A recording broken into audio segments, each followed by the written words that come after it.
Hujambo na uwarigani mtazamaji wa The Rain Media. Tunahakikisha kuwa tunakuhabarisha kutoka ndani na nje ya mipaka ya Tanzania. Marekani. Donald Trump atangaza Marekani kuishambulia Irani vikali usiku huu wa leo.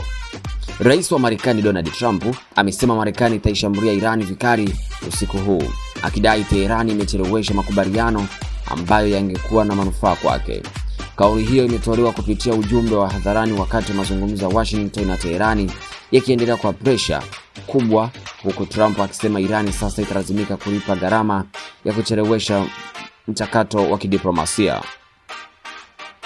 Onyo hilo linaongeza hatari ya mzunguko mpya wa mashambulizi baada ya siku kadhaa za Marekani na Irani kubadilishana makombora na mashambulizi ya anga karibu na Ghuba na mlango wa Hormuz.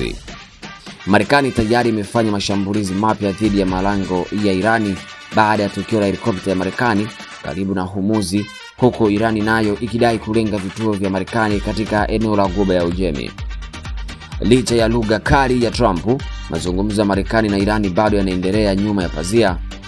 Vyanzo vya kidiplomasia vinasema pande hizo mbili bado zinajadili mpango wa muda unaoweza kuhusisha kuachwa kwa sehemu ya fedha za mafuta za Irani zinazouzwa nje ya nchi, pamoja na hatua za kupunguza mvutano kwenye mlango wa Hormuz. Kwa sasa ujumbe wa Trump unaonesha mkakati wa pressure ya juu, kutumia vitisho vya mashambulizi makali zaidi ili kulazimisha Irani kukubali makubaliano haraka. Lakini hatari ni kubwa kwa sababu shambulizi jipya la Marekani usiku huu linaweza kuibua majibu mapya ya Irani, kuvuruga mazungumzo yanayoendelea na kufanya mgogoro wa Hormuz uingie kwenye hatua hatari zaidi kwa usalama wa Mashariki ya Kati na uchumi wa dunia. Endelea kuwa nasi The Rain Media kwa taarifa mbalimbali kutoka ndani na nje ya mipaka ya Tanzania. Utazidi kuwa kwanza kupata habari zetu ukibonyeza alama ya kengele.